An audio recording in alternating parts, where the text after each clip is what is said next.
Beetlejuice 2. Yeah. You fuck. We've been waiting for that for 35 years. If it had come out right after the first one, I think it might have been okay. I think it would have been better. It would have been better then than coming out now. The fact that everybody's returning. I saw a picture of Winona Ryder in her Lydia hair. It's like, what the fuck are you doing? Like, the same way, like, apparently Laurie Strode didn't get any new hairstyle since 1978. Right. The fact that everyone returned. Not everybody. The fact that everybody was going to... I think Gina Davis dropped out. But the fact that they're just trying to redo... That they're trying to do the Ghostbusters thing. Yeah. The presence of Catherine O'Hara and... I don't know if Alec Baldwin's coming back, but Winona Ryder, the absence of Jeffrey Jones, but the presence of Michael Keaton is upsetting to me. He's just dragging his name through the mud. But more than anything, the presence of Tim Burton is the most upsetting thing. I just wish The Flash wasn't in it.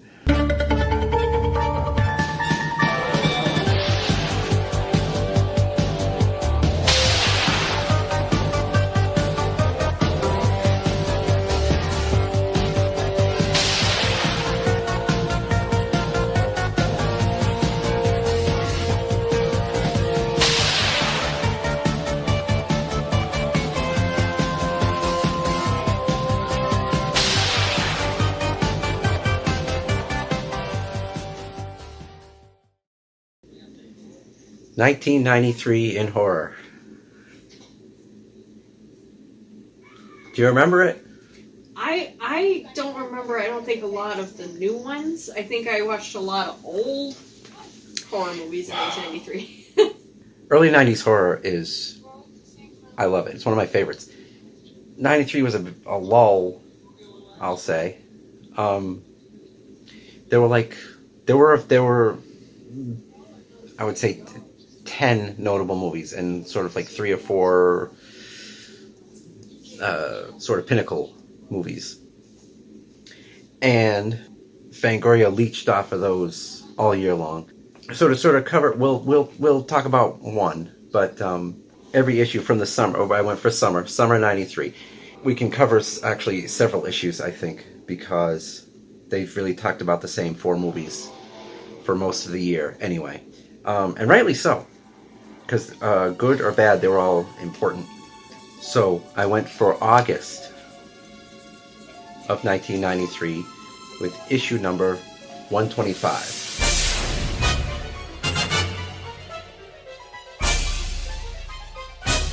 It's the most Fangoria-ish cover of the year, I would say. I mean, that image is like... the Jason Goes to Hell look is such a Fangoria image for me, because it's roughly around the time when I got into it and sort of became aware of Jason outside of looking at the VHS covers in the video store. Did you see Jason Goes to Hell in No, I did not. And if you see on the cover, the Friday You've Been Waiting For.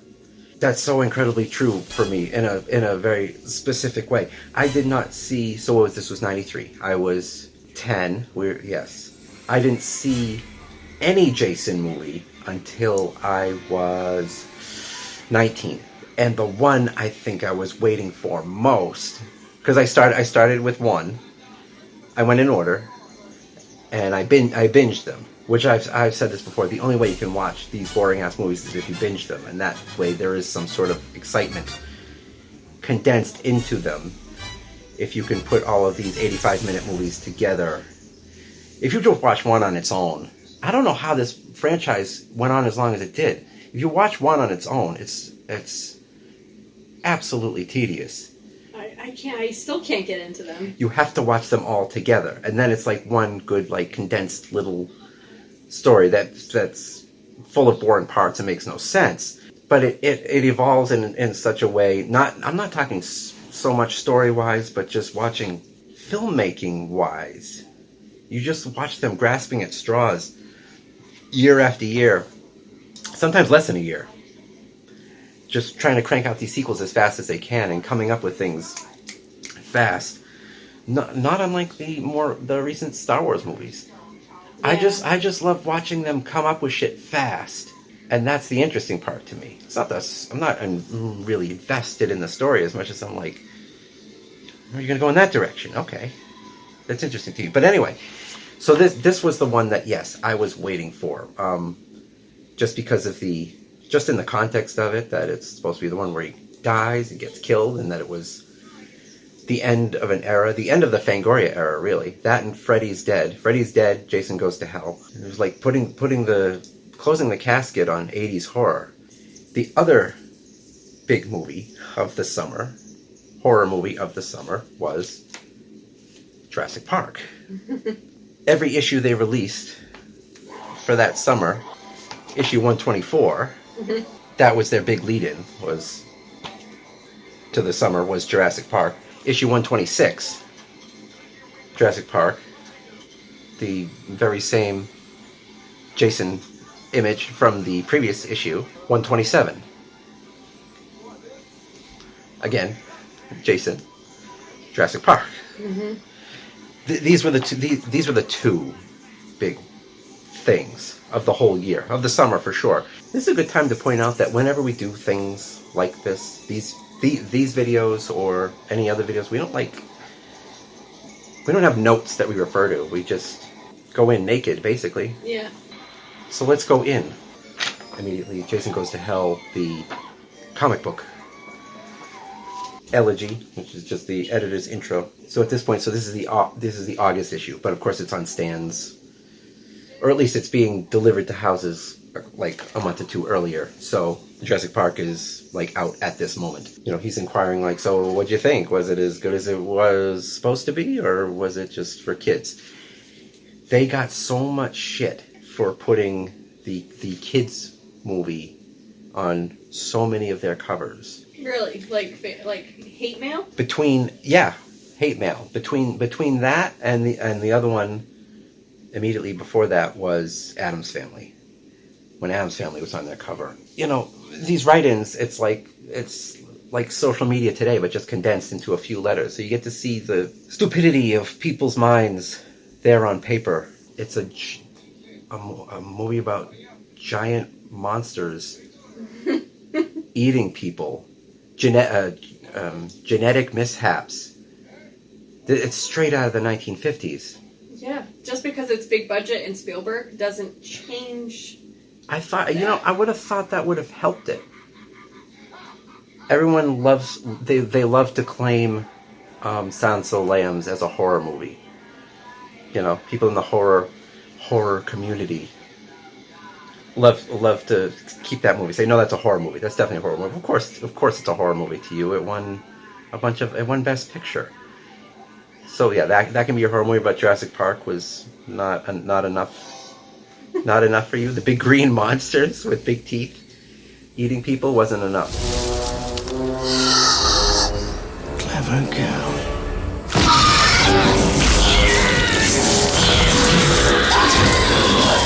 And that was the other thing that we mentioned recently in one of the past issues about PG-13 horror. That was when we were talking about that in a 1984 issue when PG-13 came out, and how that was going to make a sort of subgenre of horror that wasn't as harsh but could still be scary.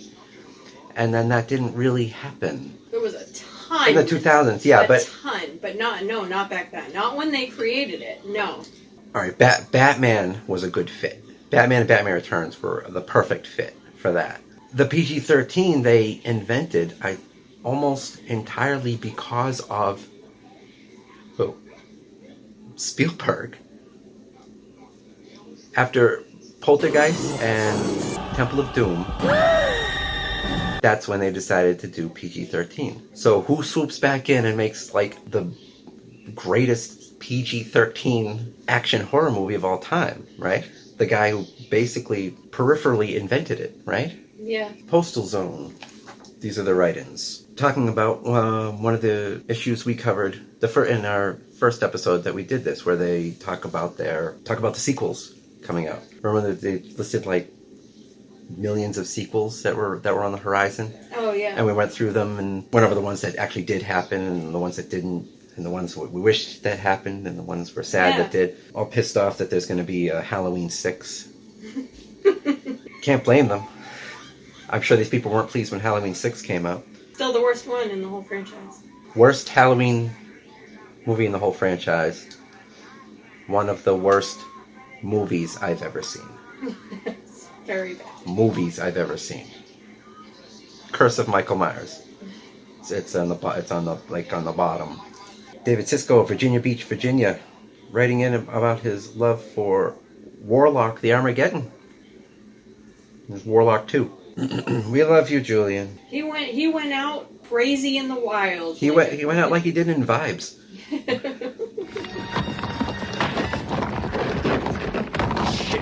I'm hoping. Someone wrote in saying goodbye to Gorezone. I guess Gorezone ended around this time. Diana M. Davis of Tampa, Florida, writing in saying that I was hoping that The Crush would not be a disappointment. And I must admit that I was impressed by the film. Although the plot was rather predictable at times, the predictability added to the enthusiasm.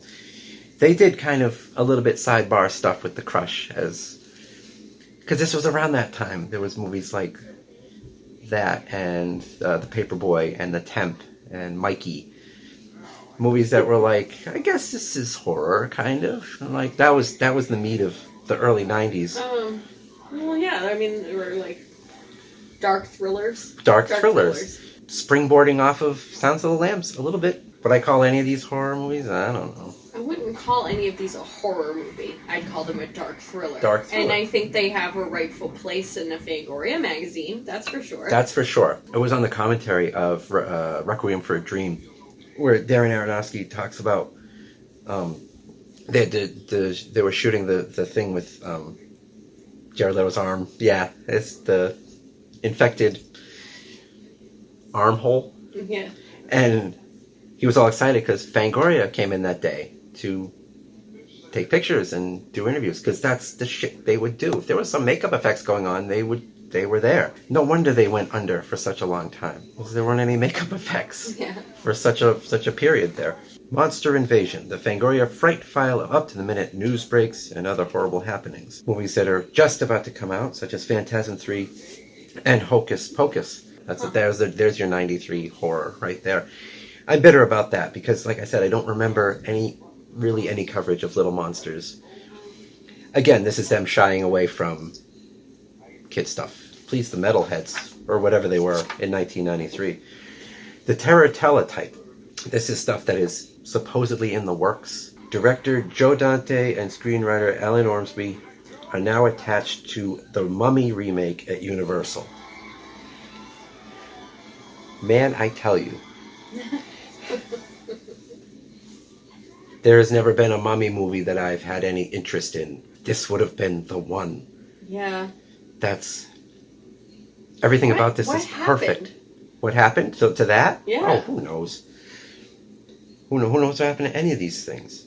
But the point is that between getting a Dracula movie, a Frankenstein, a werewolf, and Invisible Man movie all together, it's what we were missing. And this would have been the Mummy movie that, because I like the Mummy. You know, I like the Boris Karloff Mummy. And the closest they've come to my Mummy is Tales from the Dark Side movie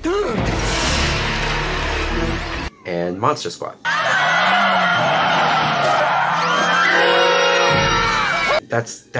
I want the skeleton in the bandages that limps along. That's the cool Mummy to me. Yeah. That's what I want to see. I don't know what. Yeah, I don't know what they're doing. I don't know what they've been doing since whenever, 1999, between Brendan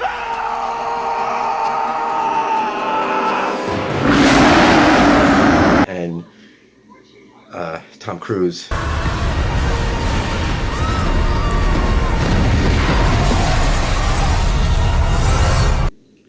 Just keep missing that bullseye. Also on this page are the silver Dracula coins. Oh.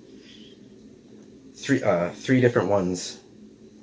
If you got all three, they'd come in this beautiful sort of case. Wow.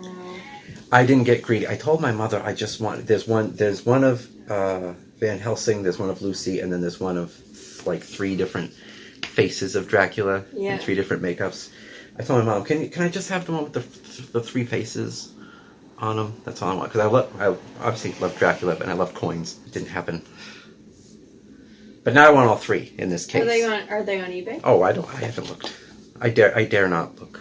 If you wanted all 3 here in 1993, it was $125. So with inflation, they'd be around $125,000? $125,000, yes. Okay. Gary Oldman will deliver them personally. Page 14, a big, long thing about Lon Chaney and the many faces of Lon Chaney, which, I don't know, that's a good, I don't want to call it filler, but that's a good Fangoria thing to have.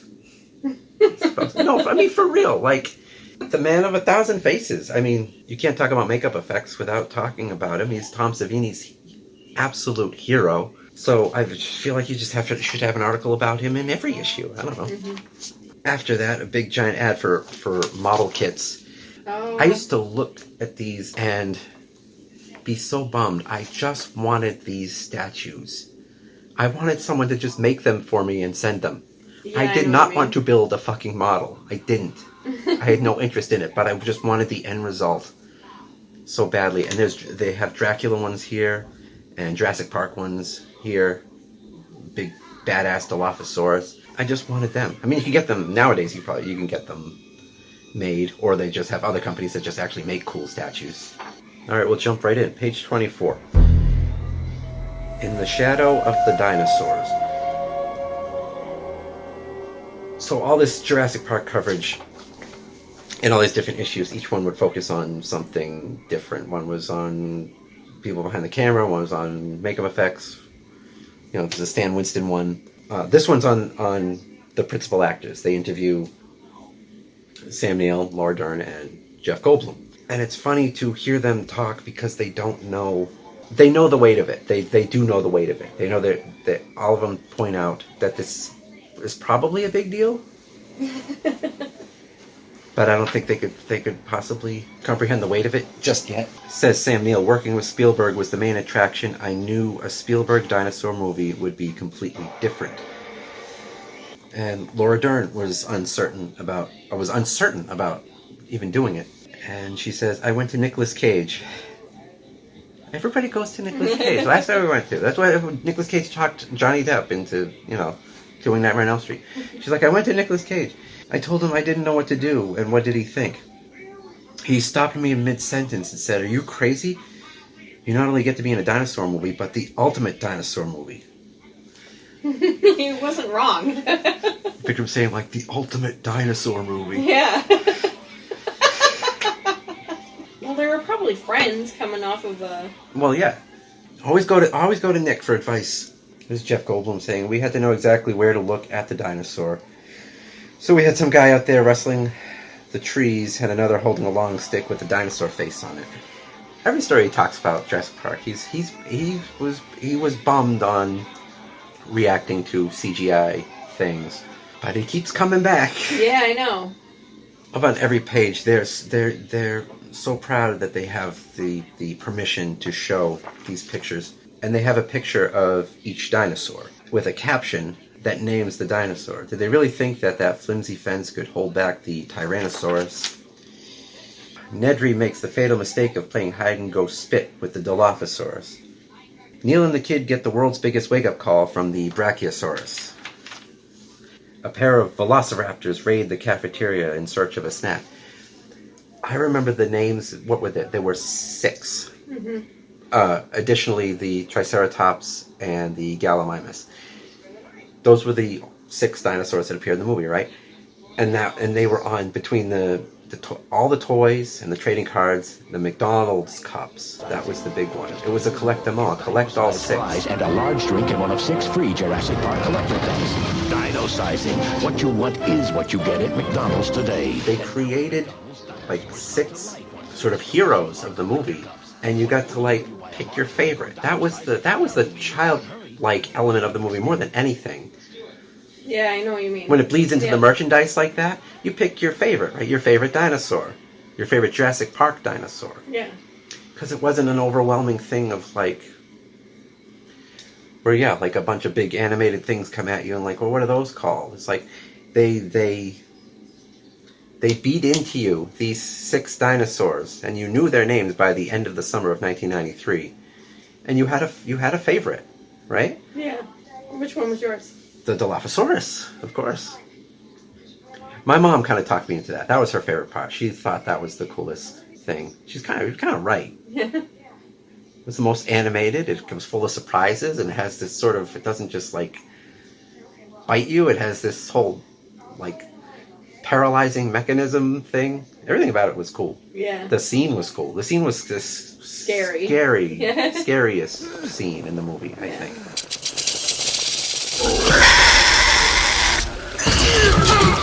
It's a scary goddamn movie.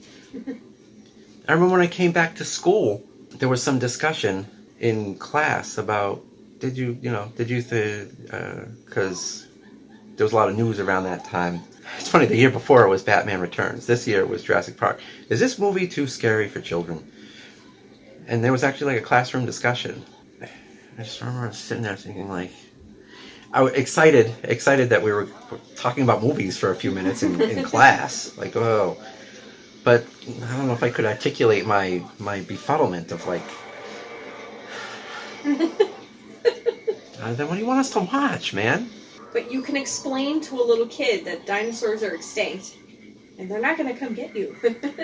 It's just a movie, and it's just for fun, and they're not real. And it's okay to be scared. It's okay to be scared, and dinosaurs are pretend. That's what They're Spielberg taught us anything, that it's okay to be scared. I was watching something recently, one of the millions of horror movie documentaries that came out recently. Mick Garris talking about something that Spielberg once said to him. He said, no horror movie has gone as far as I could go if I didn't have to be Steven Spielberg, basically. If I didn't have to sort of keep my name and integrity and in this certain way. So no one's been as extreme as I could be if I didn't want to drag myself through the mud. It comes out. It came out a little bit. It came out, you could say like in this or Jaws or other stuff. It came out most when he does like the historical stuff, like Schindler and Ryan and Munich. I see it most there. The real horrors. That's the stuff where I see like, oh, like he's got no problem doing this. Okay, he's impressive when he does that. Because he's the big kid who makes the big kid movies. But he also can show you. Yeah, I believe him. I believe him when he says that. I'm sure something like that, Quentin would get all pissed. Like, what are you holding back for? Don't be a pussy. The Video Eye of Dr. Cyclops. Always my it's always 2 pages, and it's always kind of one of my favorite parts of each issue. I don't know why they only spend 2 pages talking about home video in this magazine for the first 20 years of their existence. Home video and horror? It should be the whole goddamn magazine. Most of their direct-to-video. Exactly. And even if they weren't, this is where a lot of audiences, no one was going to the theater to see Dr. Giggles. They were renting it. Case in point, this is the only mention that I'm aware of Troll 2. There is a review of Troll 2 in here because it's on video. It all sounds so cliche now because you've heard it explained and read it explained, and you can explain it yourself in your head. But this would be the first time anyone would be getting the information, such as, remember the first Troll? The 1986 fantasy in which Sonny Bono was turned into tree stumps? This Italian-produced sequel, in quotes, has absolutely nothing to do with it. No one even utters the word troll, preferring to call the creatures goblins, blah blah blah, etc. They go on to explain all the goofiness and parts and scenes that have been immortalized. Without much gore or bloodshed, but filled to the brim with bad monster costumes and jaw-dropping plot twists. And at one point, Joshua saves his family from eating tainted food by urinating on the dinner table. It's totally idiotic slop with a surprisingly nasty sense of humor. Dr. Cyclops, the reviewer of these, was often on point. and he got it, right? Yeah. And I guess it wasn't hard to get. The movie is gross. It's gross for sure, but it's so much goddamn fun, and he said it. It's like, yeah, look how silly this is, but gee whiz, he didn't just approach it because you gotta remember Fangoria was so strict for all this stupid shit that came out that they had to cover. They put them on the covers, but they were never shy about, like, in the review parts would say, like, this is kind of garbage. He got it. Page 32, The Devil You Pay at Needful Things. I'd say Needful Things was the other big movie of the year, for them anyway. Every year in the early 90s had, I feel like, at least 3 Stephen King adaptations. Yeah. I don't know. Because he turned out 1 million books, too. He did. I don't know what sparked Misery. I think sparked this new trajectory. Yeah. We're like, okay, let's do it again. Let's try it again. And we need at least B-list actors. Well, and some of them. This is definitely, yes. This is, I would say, top 5 adaptations. Yeah. It's good. It's good. It's underrated. 5. It is. Yeah, it's not mentioned much. And some of the ones I really don't like are mentioned a lot as being ones that people like. I just think of what else it was this year. Was Dark Half this year? I don't know Maybe. if that was 92, 93. Might have been 92. Maybe. I think Tommy Knockers was also 93, possibly. That's a weird movie. And then he wrote that whole book while he was, like, crazy whacked out on cocaine. Well, that was the thing, because it wasn't just in the theater. It was on TV too. So they were like the miniseries, which was supposed to do the books more justice, and ended up defiling them worse than the movies when that were condensed. Excuse me. But this is a case where, like I was talking about, Fangoria came to the set on this day because, again, they cover Needful Things in like 5 issues. This was the day that they were on the set, and on this day, this was the day they were shooting the fight scene between Amanda Plummer and Valerie Bromfield, where they go like through the whole house and go just beat the shit out of each other and wrestle, fly off the roof and go out the window and fly off the roof. Yes. Come for me if you're coming.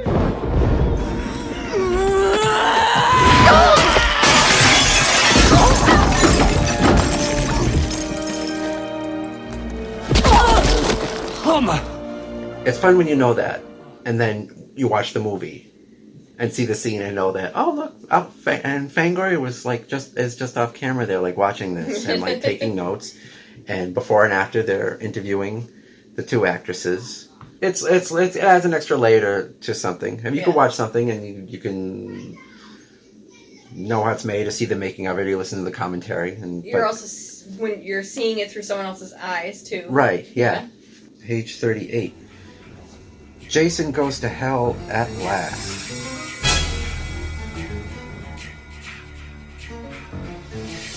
When do you think this came out for Rent? Was it still in 93? It came out at the beginning of September 93, so probably not till 94.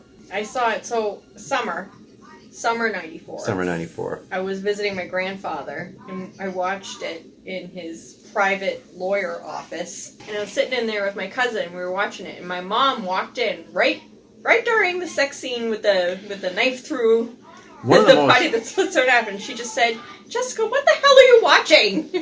The most graphic sex scene in most mainstream movies, and the most graphic violence in certainly any Jason movie, I would say. The movie's great just for that. That great video cover. I remember once it finally made its way onto the shelf after all the Friday the 13th movies, all the sort of kind of jet black covers, and then this big bright orange one, with the silver Jason mask with the demon coming through the eye.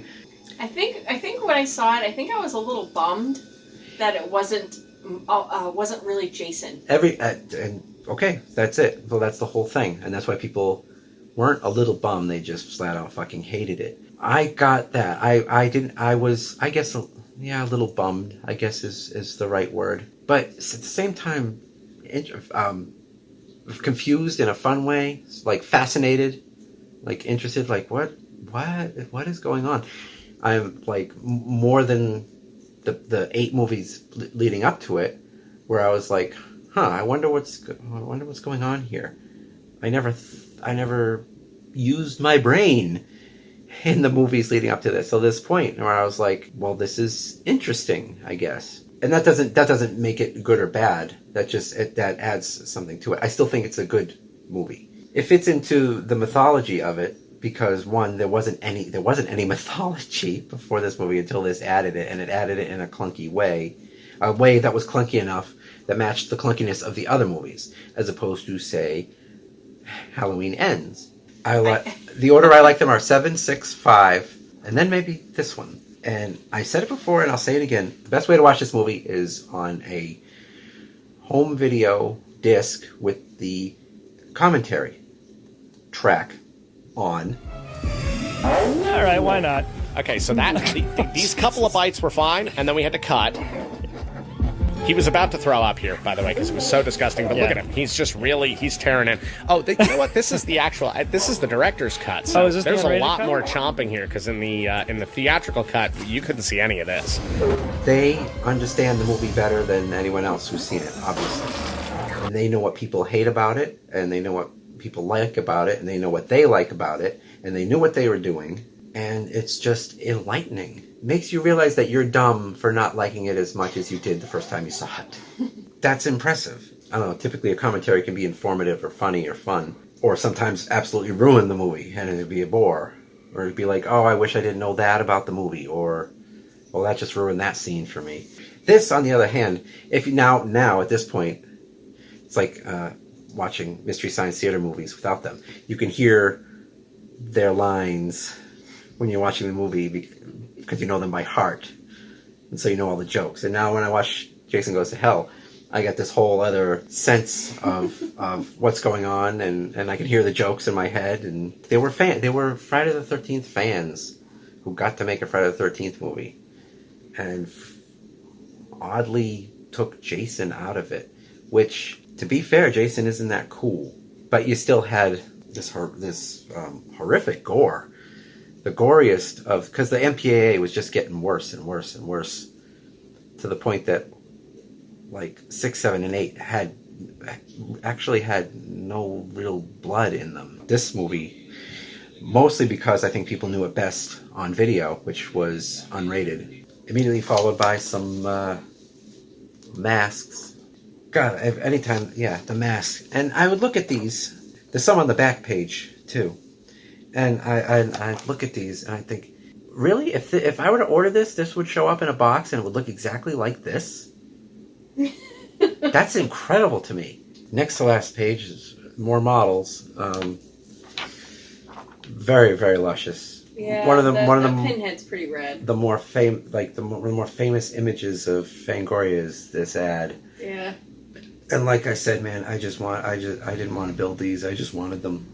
You never saw any of these movies, though. You just wanted these figures, characters. I did, and because the imagery of them is what attracted to me. If you think, I've written about this before. You think about it. That's the best part. Is the images of these things.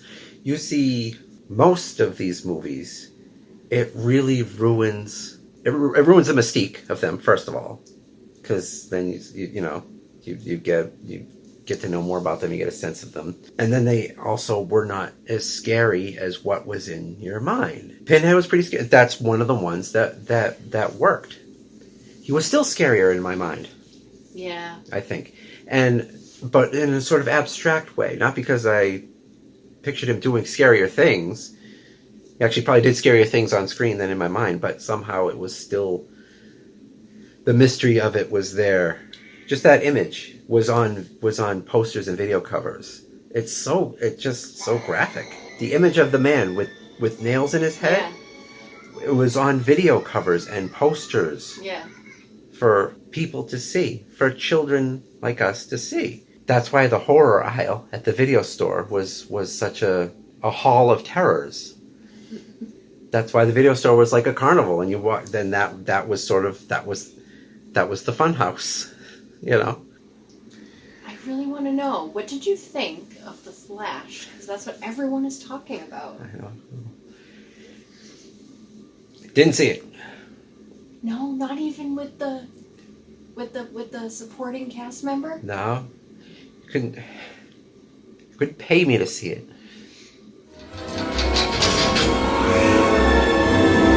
Mr. Hammond, I think we're back in business.